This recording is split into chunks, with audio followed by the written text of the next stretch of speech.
Daniel Lundeen, Channel Technical Agronomist. I'm here at an undisclosed location between southern Knox and northern Fulton County. Had a customer with an issue of a field of corn that saw in the field health imagery from Climate that had a hybrid out here that was a little bit browner than the other hybrids, so on the imagery. So I want to go out and take a look, and come along and take a look with me and see what we find out here.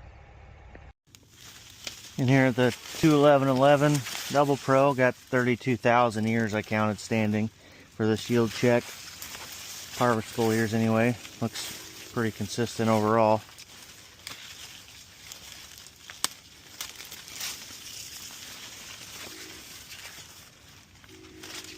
Do a quick yield check here.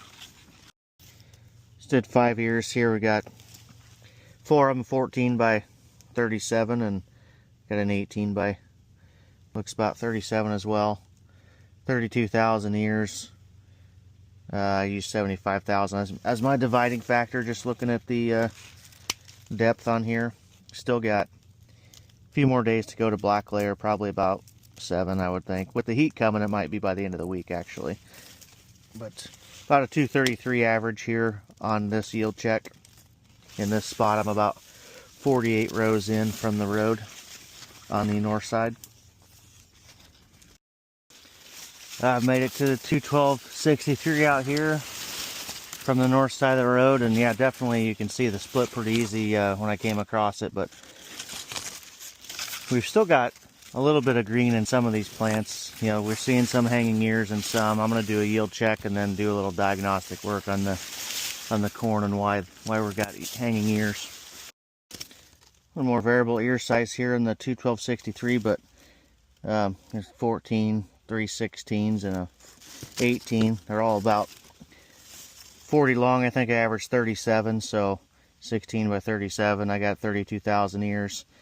You know, it's hard to tell what we're going to use for kernel factor. If I use what I used on the 21111, we've got a higher yield, but you know, with the hanging ears, we're probably not going to be at that 75.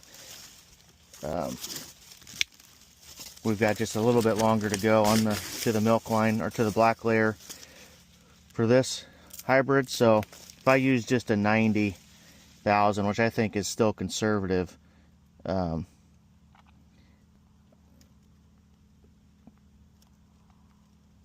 at 210. So you know, it's really just going to matter on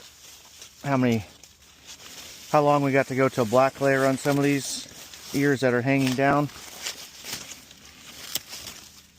You know, this one doesn't feel quite as heavy, so you really aren't going to be able to be too sure, but I would think in that 210 to 220 range would catch a lot of this 212.63 in this particular spot that I'm in.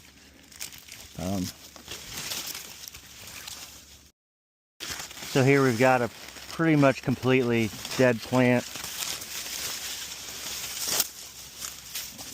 The stalk I can already feel down here is not much left of the stalk at these nodes. I'll dig this up and I'm going to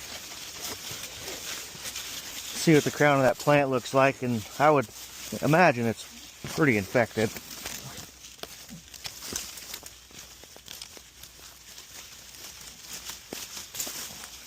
Pop it out here.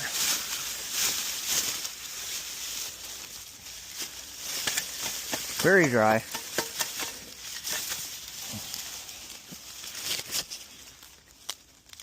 Yeah, so you can kind of see just, I don't really even need a knife to get this crown open, and yeah, what we're looking at right here is the crown, the infection. Some cases, here we go, here's the seed, initial seed. Get my knife out so we can point to it. The mesocotyl here from the first part of when the seed was planted.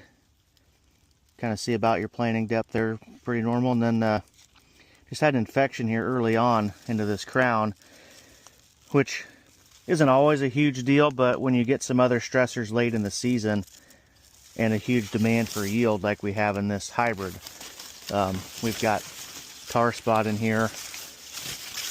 Here's some southern rust that worked on it. mostly southern with tar spot coming in on the back side of it as well. So you get that those other stressors on a plant that's already infected.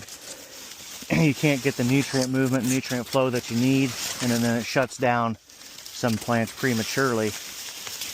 And it doesn't infect everything the same. You know, we've got one ghosted plant here and two on the other side that look normal. Still in the 21263 here. So you just come through and it's just a ghosted plant here or there, and then, you know, certain areas with higher water flow and higher incidence of crown rot infection have more incidence of pointing down ears. That's why it's hard to give a good yield estimate, because you don't know the full scale of the infection until you get out here with the combine.